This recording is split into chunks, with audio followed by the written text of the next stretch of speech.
tratar en estos minutos de demostrar que la resurrección de Jesús es verdadera, que se trata de un hecho histórico que la evidencia así lo constata. Se trata entonces de demostrarlo por la vía de la historicidad, más bien aplicando lo que se conoce como el método legal. Empiezo por citar a Simon Greenleaf, quien fue profesor de leyes en la Universidad de Harvard, ampliamente conocido por ser un experto en la aplicación del método legal usado en las Cortes de Justicia. Y es que Simon Greenleaf, quien era ateo, se dio a la tarea de aplicar el método legal a los evangelios con el ánimo de demostrar lo que sería la gran mentira, la gran falacia de la resurrección de Jesús. Sin embargo, en el proceso, Simon Greenleaf termina convirtiéndose al cristianismo porque lo que constata es que la prueba es abrumadora en favor de la resurrección de Jesús. Y es que lo mismo ocurrió con Warner Wallace, un reconocido detective que trató de aplicar toda su experiencia al caso de Jesucristo y de la tumba vacía, de la resurrección. Esto sería una gran mentira, o por el contrario, los cristianos estarán en lo cierto. En ese proceso, Wallace también termina convertido al cristianismo por la evidencia que le iba arrojando su investigación. Y es que para poder demostrar que Jesucristo en realidad resucitó, que su ejecución fue cierta y que fue puesto en un sepulcro que se dice luego aparece vacío.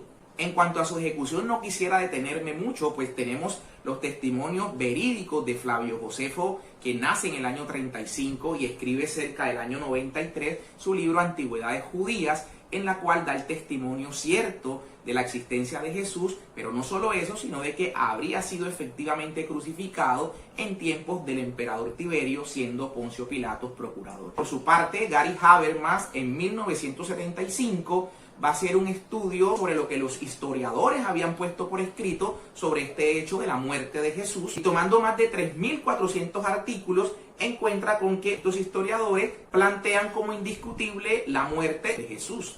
Así que quiero referirme de entrada a la prueba de que Jesucristo fue sepultado, porque allí sí es donde habría una discusión más o menos seria. Es que en efecto hay testimonios como los de Horacio y Petronio en contra de la sepultura de Jesús. Porque Horacio por su parte va a decir que los que eran ejecutados, sus cuerpos no debían ser bajados, sino que se dejaban en la cruz para que fuesen comidos por los pájaros. Petronio es enfático en señalar que los cuerpos de los crucificados no eran entregados a sus familiares, y tanto Tácito como Suetonio en sus textos históricos van a dejar en claro que los rebeldes y los traidores no merecían ser enterrados en una sepultura. Estos 4 testimonios, por ejemplo, nos sugieren que Jesús debió correr la misma suerte y que su cuerpo habría sido dejado entonces en la cruz para ser comida de los pájaros, que su cuerpo no habría sido entregado a sus familiares, o simplemente que su cuerpo no iba a una sepultura, como dicen los evangelios, que sí fue sepultado. Ante esos 4 testimonios que la historia corroboran que en efecto así se procedía en la mayor parte del Imperio Romano, tenemos no solo testimonios históricos, sino también prueba arqueológica que demuestra que en la provincia de Judea, y específicamente en época de Poncio Pilato, entre el año 16 y 36 más o menos, quienes eran ejecutados sí eran sepultados. Tenemos el hallazgo arqueológico hecho en el año 1966, en el cual se descubrió un osario en el que los restos de la persona, puntualmente sus pies, estaban atravesados por un clavo. Se trataba precisamente de un crucificado llamado Juan, hijo de Ezequías, y que la arqueología dató sus restos del año 20, precisamente en época de Poncio Pilato. Esto era un testimonio claro que en la época de Poncio Pilato, en la provincia de Judea, los crucificados eran sepultados. Y es que esto lo va a testimoniar el historiador Flavio Josefo en su libro Las Guerras de los Judíos, escrito aproximadamente en el año 75. Va a decir que en Judea incluso los crucificados son sepultados antes del anochecer. Incluso los crucificados. Porque Flavio Josefo, si bien judío, servía para el Imperio Romano y tenía claro que la práctica de los crucificados era su no sepultura. Pero va a insistir Flavio Josefo en los acuerdos que había entre la Judea y Roma, que en la Judea los crucificados sí eran sepultados, a diferencia de lo que ocurría en el resto del Imperio Romano. Tenemos no solo el caso que decía fue hallado en el año 1968 y datado esos restos del año 20, sino que se encontraron más de 100 cadáveres, como el de Yehujaján o Matatías, en los que se hallaron clavos con restos de calcio, probando que en efecto los crucificados sí eran sepultados en la Judea en el periodo en el que el procurador era Poncio Pilato. Por tanto, Jesucristo, al ser ejecutado, es entregado para la sepultura, tal cual los escritos apostólicos lo testifican. Hemos llegado a esta primera conclusión de que Jesucristo efectivamente fue sepultado, no a partir del texto bíblico, sino a partir de la prueba extrabíblica. El segundo elemento es que al tercer día la tumba se encuentra vacía. Esta tumba, que contaba con el sellamiento que sobre la misma hacía el Imperio Romano, contaba para ese sellamiento con una piedra de aproximadamente de 1.5 o 2 toneladas, cuya dificultad para el movimiento es apenas lógica. No solo esto, sino que además la tumba se ordenó fuese custodiada por la Guardia Romana. En estos casos, la historia muestra que esa guardia mínimamente era de 4 hasta 16 soldados romanos. Estos soldados, entrenados para combatir fuerzas enemigas o invasoras, por lo menos 2 metros a su redonda cada uno. Sería muy difícil pensar que los pocos discípulos que le quedaron a Jesús sin armas iban a entrar a robarse el cuerpo del Señor, como era la tesis que se empezó a manejar por parte de los judíos. Y es que justamente esa tesis de los judíos nos va a probar algo. Nos va a probar de que hay un reconocimiento de que la tumba de Jesús está vacía. Porque el sostener que el cuerpo fue robado, implícitamente lo que está diciendo es que el cuerpo no está en la tumba en la cual fue dejado. Y esto nos prueba entonces no solo que fue sepultado, sino que la tumba está vacía. Prueba ello de que resucitó,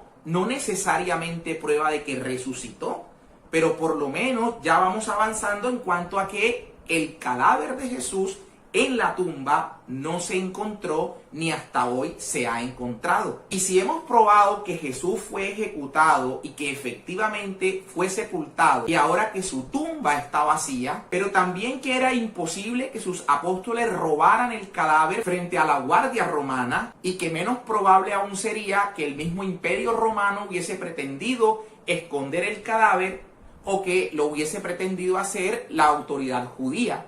Si alguna hipótesis puede ser creíble, es la que los seguidores de Jesús habrían robado el cuerpo, y por eso fue la hipótesis que se construyó, pero la misma no encuentra asidero ante la imposibilidad física de los apóstoles para acometer semejante acto. Bien, pero entonces, ¿cómo pasamos de la prueba de que la tumba está vacía a que efectivamente Jesús resucitó?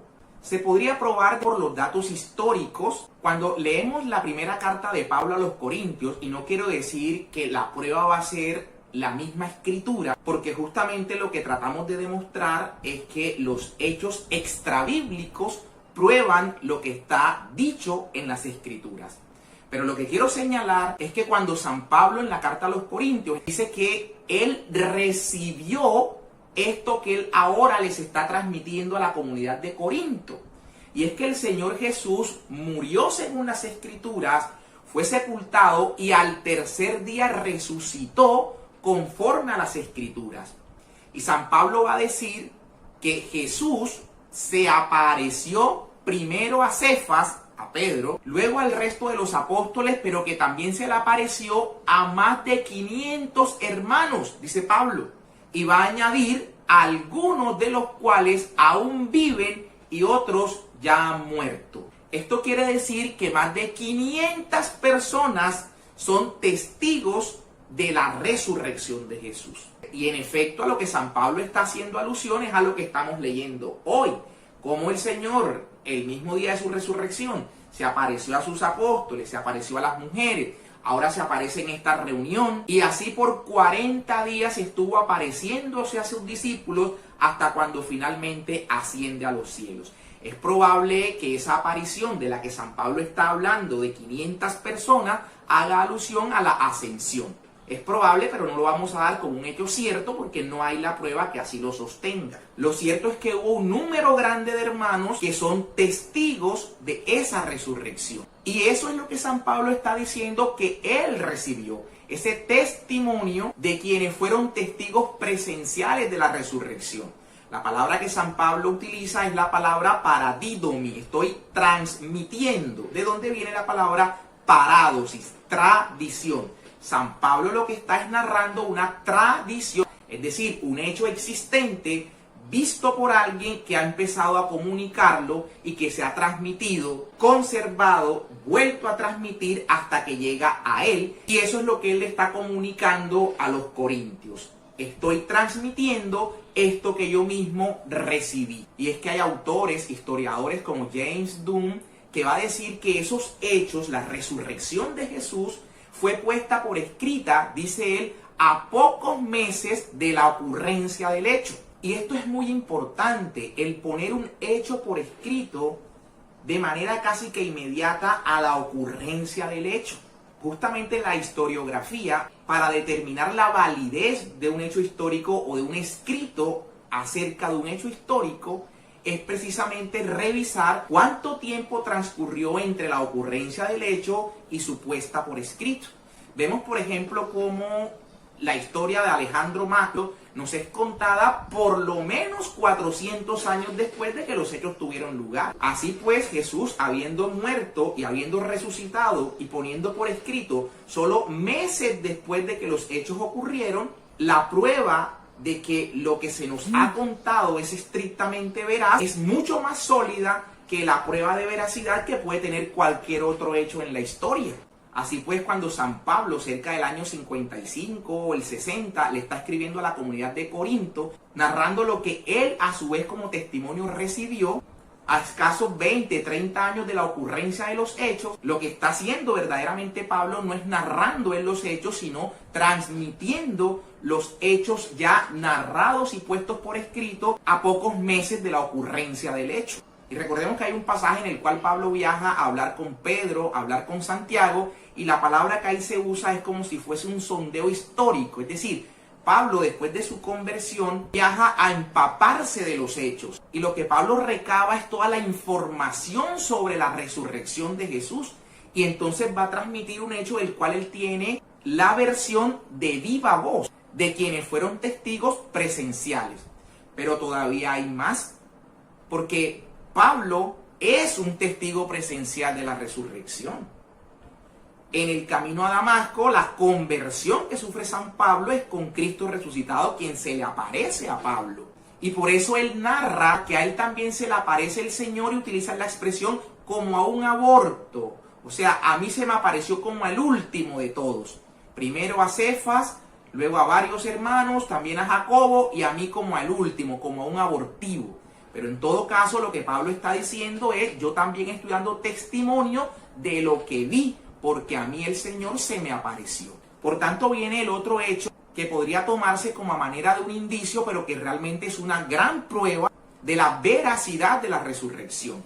Y me refiero al cambio de conducta de quienes andaban con Jesús y del mismo Pablo. Pensemos por un instante en la cantidad de supuestos mesías que hubo antes de Cristo.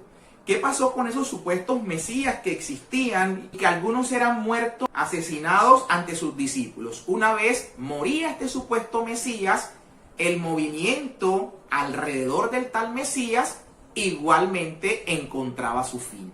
Pero qué curioso que con los cristianos pasa todo lo contrario. Muere el Mesías y si este tal Mesías hubiese permanecido en la muerte, pues ¿qué necesidad tendrían estos tales apóstoles de salir a dar la vida, a hacerse matar por su Mesías fracasado y muerto? Eso no tiene ninguna lógica, no tiene sentido.